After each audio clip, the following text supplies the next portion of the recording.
की तुमची पोरं शिकतील न्यूझीलंड, अमेरिका आणि आमच्या गरिबांच्या पोरी शिकायच्या असेल तर तुमच्या बापाचा पैसा आहे का वितरित करताना? त्यांना निधी देताना असं वाटतं की जसं काही यांच्या घरचा पैसा देतोय, यांची घरं विकतोय, सोनं विकतोय. SNDT युनिव्हर्सिटीचं चांगलं उदाहरण आहे. मुलींच्या शिक्षणासाठी करतोय. पैसे देताय का? गोकुळची बासुंदी पुन्हा खावीशी वाटतेय.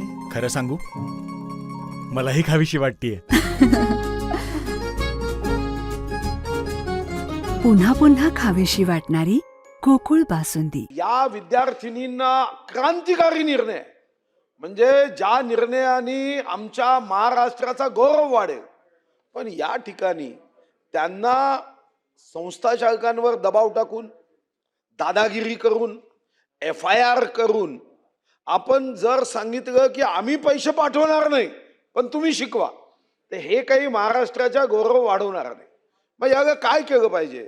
खरं तर आमचे चंद्रकांत दादा अतिशय अनुभवी आहे आणि विद्यार्थी क्षेत्रामध्ये त्यांचा एवढा अनुभव बोटावर मोजण्या इतक्या लोकांमध्ये आहे. डॉक्टरेट ऑफ स्टुडंट प्रॉब्लेम याच्यामध्ये डॉक्टरेट आहे. तर पहिला निर्णय मंत्री महोदय, वित्त विभागातून तुम्हाला पैसेच दिले जात नाही. तुम्ही आकडे काढा.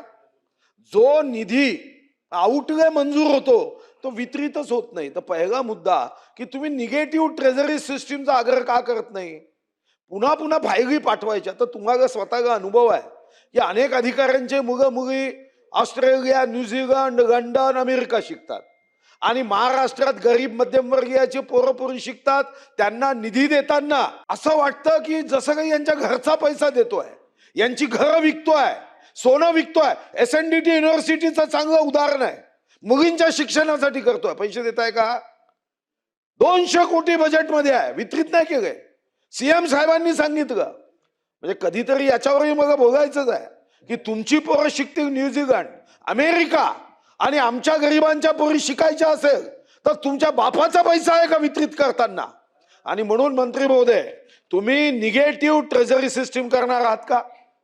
AI चा उपयोग, प्रदर्शनी, एक्झिबिशन. मग शिक्षण क्षेत्रात AI चा उपयोग नाही करता येत का?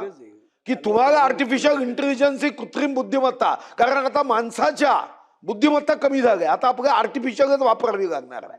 मग आर्टिफिशियल बुद्धिमत्ता वापरून एखाद्या मुलीला, गरीब आहे, भामरागडमध्ये आहे, अंकिस आहे, असं आहे, पोटाचं दागिना गहाण ठेवून बिचारी तुमच्या 100% या योजनेमध्ये ती येते आणि मग तिला कधीतरी तो मॅनेजमेंट संस्था चालक सांगतो की तुझे पैसे अजून सरकारने पाठवले नाही. अध्यक्ष महाराज, सरकारचे पैसे एकदम परफेक्ट टाइमला जावे यासाठी आर्टिफिशियल इंटेलिजन्सचा उपयोग करता येणार नाही का?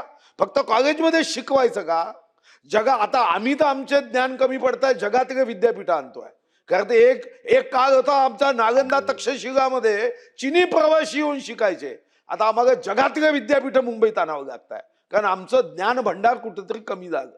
अध्यक्ष महाराज, मग माझा दुसरा स्पेसिफिक प्रश्न आहे की तुम्ही निगेटिव्ह ट्रेझरी सोबत AI चा उपयोग आपण करणार आहात का? आणि नंबर 3, ही माझी आग्रही विनंती आहे आणि तुम्ही अतिशय म्हणजे आमचे आदर्श नेते आहात.